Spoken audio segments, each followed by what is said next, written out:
Hello everyone. कैसे हैं आप सब? बढ़िया। ठीक है। आज हम लोग पढ़ने वाले हैं आइसोटॉप्स यानी कि समस्थानिक। तो करें स्टार्ट। चलो।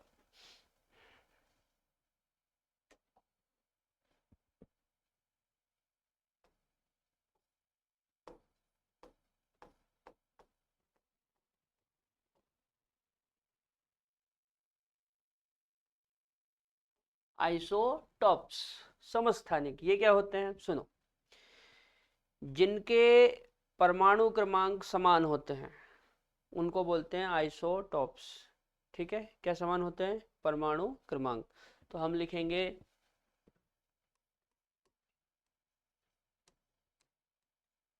इनके एटॉमिक नंबर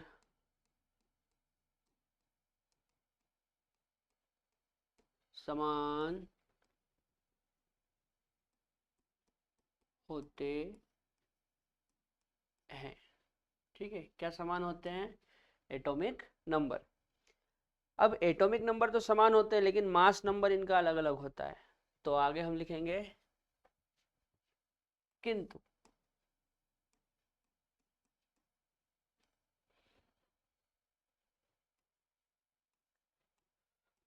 मास नंबर अलग अलग होता है। ठीक है, इनका जो एटॉमिक नंबर है वो तो समान होता है लेकिन मास नंबर अलग अलग होता है। अच्छा, मैंने तुमको पहले भी बताया था एटॉमिक नंबर मास नंबर नहीं? अरे यार, जैसे ये कोई एलिमेंट का सिंबल है, ठीक है? तो इसके सिर पे क्या होता है? ए। और पैर में क्या होता है? जेड। ठीक है, तो यहाँ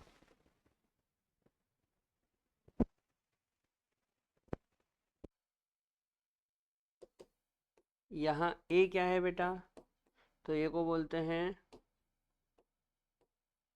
मास नंबर। और जेड क्या है? तो जेड को बोलते हैं एटॉमिक नंबर।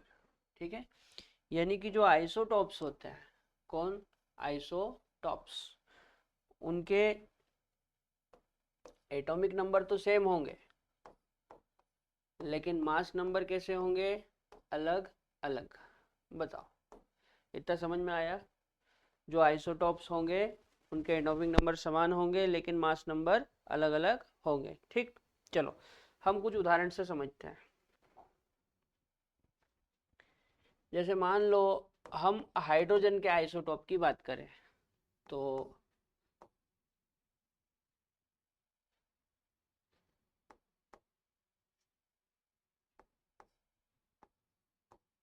आइसोटॉप्स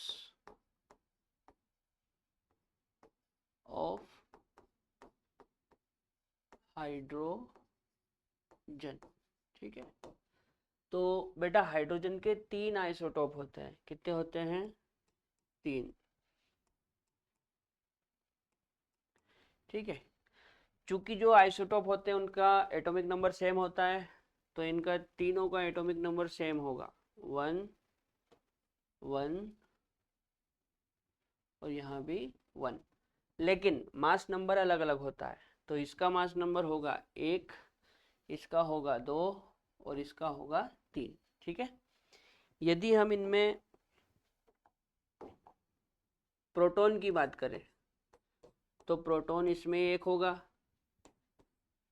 इसमें भी प्रोटॉन एक होगा और इसमें भी प्रोटॉन एक होगा, क्योंकि प्रोटॉन होते हैं एटॉमिक नंबर के बराबर। ठीक है, लेकिन यदि मैं न्यूट्रॉन की बात करूं तो न्यूट्रॉन कैसे निकालते हैं? ए माइनस जेड, एक माइनस एक, ये भी एक ये भी एक, तो न्यूट्रॉन कितना? जीरो। ठीक है, यदि इसमें हम न्यूट्रॉन निकालें तो इसमें neutron A minus Z, A कितना? 2 और Z कितना 1, तो कितना आएगा 1 न्यूट्रॉन। ठीक है, यदि इसमें न्यूट्रॉन निकाले तो neutron equal to A minus Z. A कितना 3, जेड कितना 1 इक्वल टू 2। मतलब जो आइसोटॉप्स होते हैं उनमें प्रोटॉन की संख्या तो सेम होती है, लेकिन न्यूट्रॉन की संख्या अलग अलग होती है। ये भी समझ में आ रहा है यहाँ से। अच्छा, यदि हम इनके नाम की बात करें तो ये जो है इसको प्रोटियम बोलते हैं।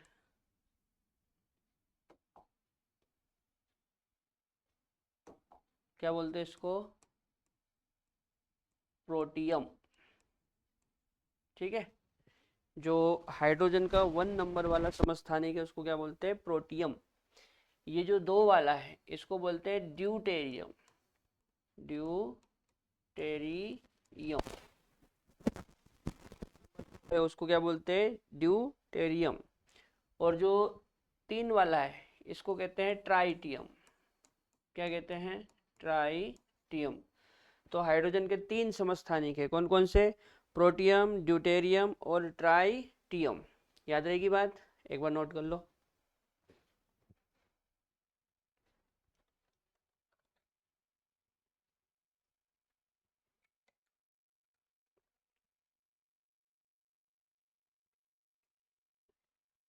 चलो अब इनके बारे में कुछ खास बातें।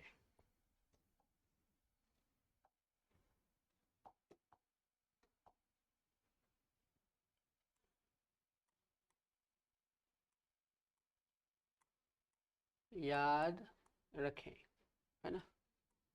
क्या याद रखें?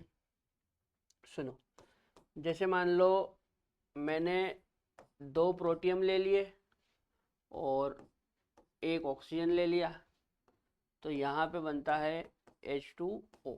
ठीक है, इस H2O को हम क्या बोलते हैं? वाटर। ठीक है, अच्छा, ये जो मैंने लिया ना बेटा ये प्रोटियम है। ये क्या है? प्रोटियम। ठीक, अच्छा, यदि मैं इसकी जगह पे 2 ड्यूटेरियम ले लूँ, क्या ले लूँ? 2 ड्यूटेरियम।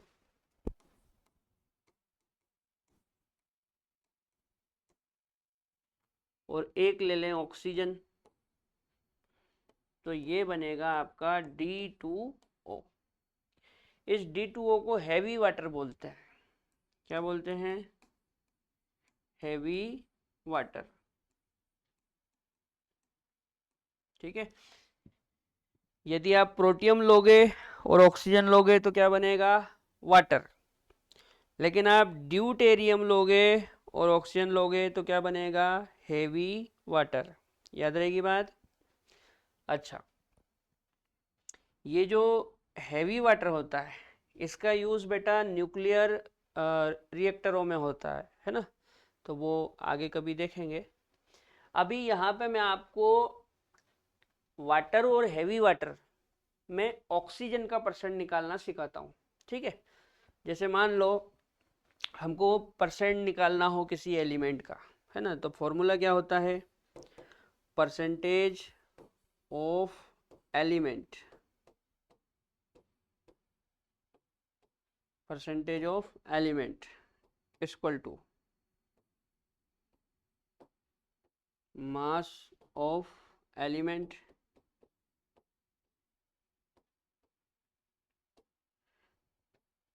Upon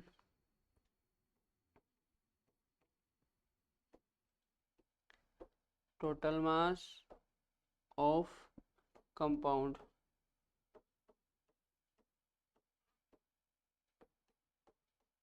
into 100। ठीक है, यदि आपको किसी कंपाउंड में किसी एलिमेंट का परसेंट निकालना है तो फॉर्मूला क्या हो जाएगा? Percentage of element equal to mass of element upon total mass of compound into 100। चलो इसका यूज देखते हैं। जैसे फॉर एग्जांपल मान लो मैं H2O की बात करूं, है ना? तो H2O में ऑक्सीजन का प्रतिशत बताएं, है ना? H2O में ऑक्सीजन का प्रतिशत बताएं।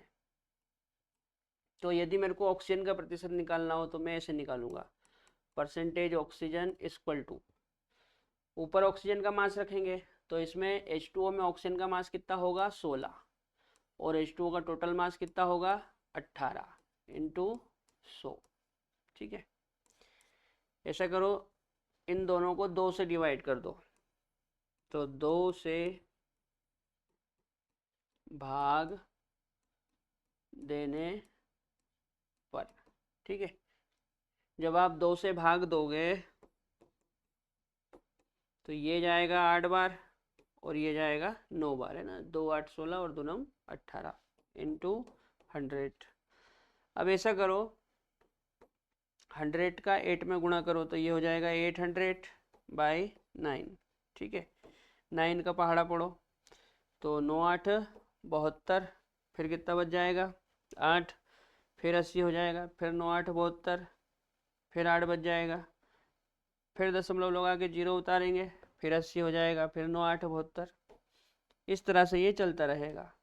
ठीक है, तो वाटर में ऑक्सीजन का परसेंट कितना आएगा 88.8। अच्छा, मान लो हाइड्रोजन का परसेंट निकालना हो तो हाइड्रोजन का निकाल लो, परसेंटेज हाइड्रोजन इक्वल टू, इस H2O में देखो हाइड्रोजन का मास कितना है 2, एक हाइड्रोजन का 1 तो 2 का 2, और टोटल 18 इंटू 100। ठीक है, 2 से 18 को काटोगे तो 9 बार जाएगा, तो 2 एकम 2 और 2 9 18 इंटू 100। 100 का 1 में गुणा करो तो 100 एकम 100 बटा 9। चलो 9 से भाग दो तो पहले 9 एकम 9, फिर कितना बचेगा 1, वहाँ पे 10 हो जाएगा, फिर 9 एकम 9, फिर कितना बचेगा 1, दशमलव लगा के 0 उतार लेंगे, फिर 9 एकम 9। ठीक है, फिर 9 एकम 9, ये ऐसा चलता रहेगा। तो ये लगभग लगभग आएगा 11.2। ठीक है, दोनों का मिला के 100 हो जाएगा। ठीक है, नोट कर लो।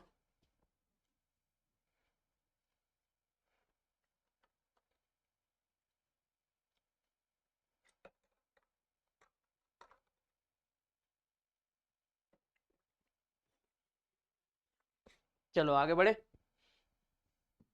अगला, जैसे मान लो D2O में निकालना हो, D2O में ऑक्सीजन का प्रतिशत बताएं।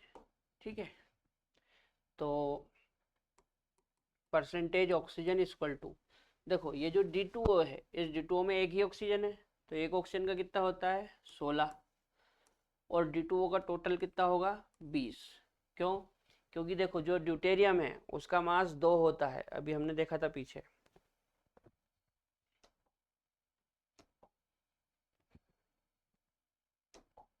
ये देखो, ये ड्यूटेरियम का मास कितना है 2 है, प्रोटियम का कितना है 1 है, और ट्राइटियम का कितना है 3 है। समझ में आ रही बात? तो ड्यूटेरियम का मास कितना होता है 2। अच्छा, ड्यूटेरियम को डी से रिप्रेजेंट करते हैं। देखो, प्रोटियम को नॉर्मल एज से बताते हैं, ड्यूटेरियम को डी से बताते हैं, और जो ट्राइटियम है इसको टी से बताता है। ठीक है,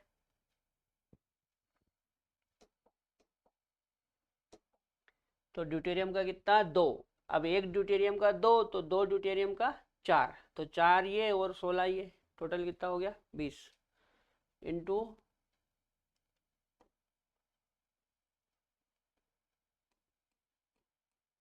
100। ठीक है, फिर वही करो, 2 से डिवाइड कर लो, या ऐसा करो, देखो ये 0 से ये 0 कट जाएगी, और 2 से 16 को 8 बार काट दो इंटू 10, 10 8 80, मतलब D2O में ऑक्सीजन का प्रतिशत कितना होगा 80%। अब जैसे इसका ड्यूटेरियम का निकालना हो तो, सॉरी, ये जो हैवी वाटर है, इस हैवी वाटर में ऑक्सीजन का प्रतिशत कितना होगा 80। अब इस हैवी वाटर में मान लो ड्यूटेरियम का परसेंट निकालना हो, तो आप मेरे को बताओ ड्यूटेरियम का मास कितना है, तो एक ड्यूटेरियम का 2 तो 2 का 4, और टोटल कितना 20 इंटू 100।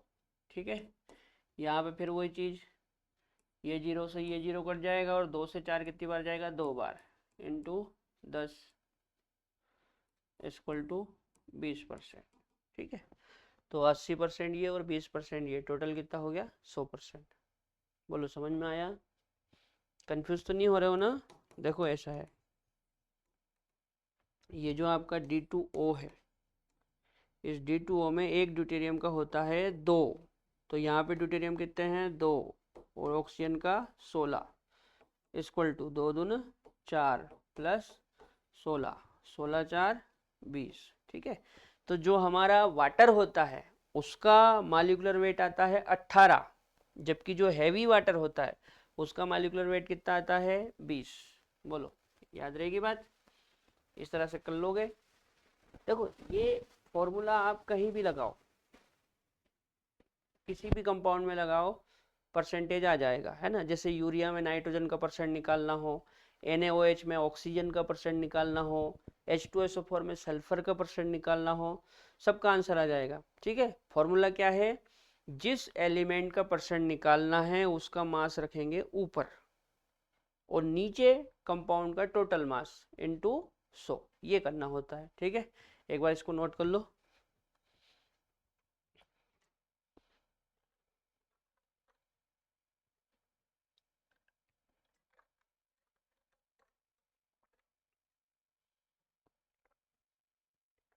अच्छा, एक बात याद रखना बेटा, मैं नोट लगा के लिख देता हूं, जो ट्राइटियम होता है ना, ट्राइटियम, ट्राइटियम के नाभिक से बीटा कण उत्सर्जित होते हैं। एक चीज तो जो ट्राइटियम है वो रेडियो एक्टिव है, और जो रेडियो एक्टिव होते हैं उनमें से अल्फा बीटा पार्टिकल्स निकलते हैं, अल्फा बीटा गामा पार्टिकल्स। तो आपका जो ट्राइटियम है वो एक रेडियो एक्टिव आइसोटोप है, और उसके नाभिक में से बीटा कण उत्सर्जित होते हैं। ये 2 पॉइंट हम यहाँ पे लिखेंगे। पहला क्या, ट्राइटियम एक रेडियो एक्टिव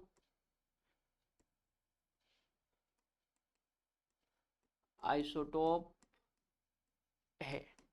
ठीक है, पहली चीज तो आपका जो ट्राइटियम है वो एक क्या है, रेडियो एक्टिव आइसोटोप है। दूसरा,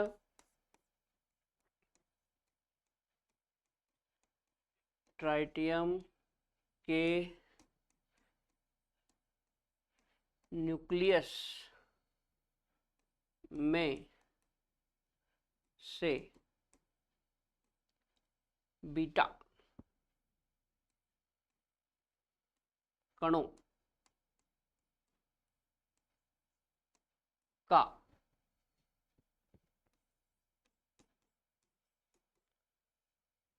उत्सर्जन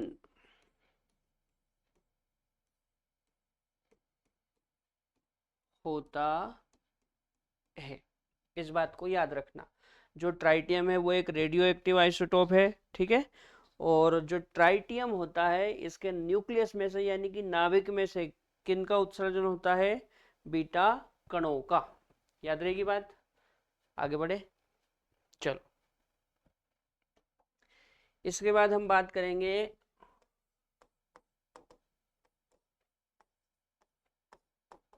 आइसोटोप ऑफ कार्बन। ठीक है, तो कार्बन के आइसोटोप की हम बात करें तो कार्बन के भी बेटा 3 आइसोटोप होते हैं।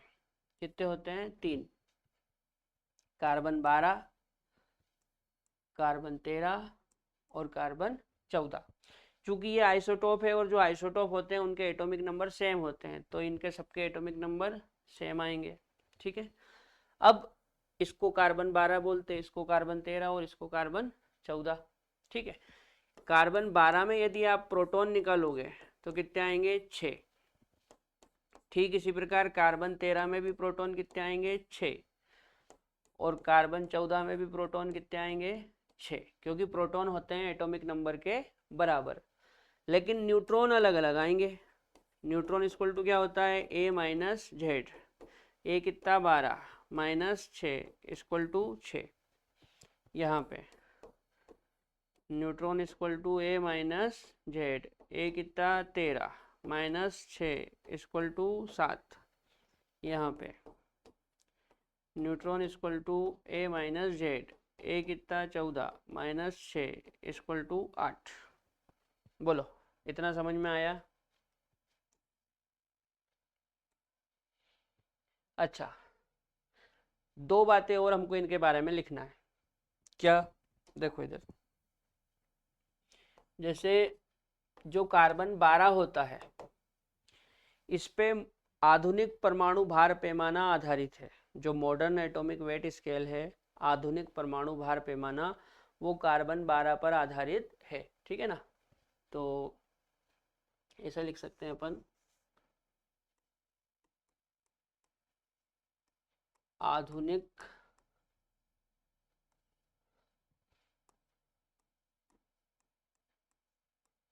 परमाणु भार पैमाना कार्बन 12 पर आधारित है।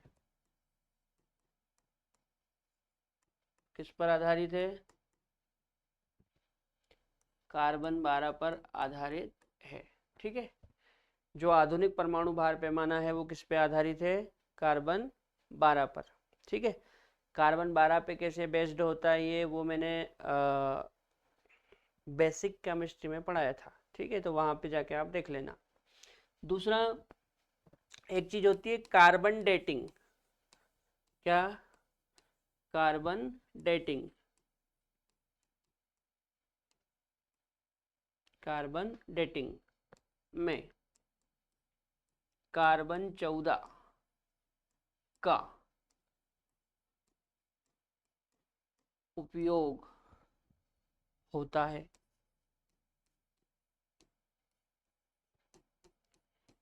जो कार्बन डेटिंग है उसमें किसका उपयोग होता है? कार्बन 14 का। ये क्या है? देखो, कार्बन डेटिंग एक टेक्निक होती है, एक तकनीक होती है जिसके द्वारा जो जो ऑर्गेनिक फॉसिल होते हैं, कार्बनिक जीवाश्म, उनकी आयु का पता लगाया जाता है कि इनकी आयु कितनी है या ये कितने पुराने हैं। ठीक है? चलो, इसके बाद एक और देख लेते हैं हम, आइसोटोप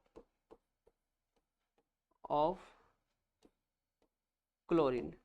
तो क्लोरीन के बेटा दो आइसोटोप होते हैं, एक क्लोरीन 35 और एक क्लोरीन 37। ठीक है? 35 और 37। 35 और 37 प्रकृति में 3:1 में होते हैं। किस अनुपात में होते हैं?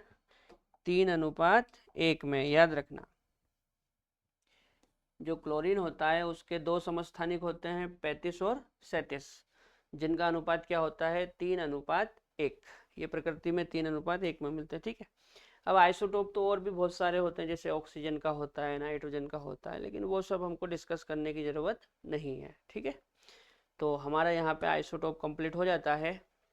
कल हम आइसोटोन्स के बारे में देखेंगे। ठीक है? तब तक के लिए जय राम जी की।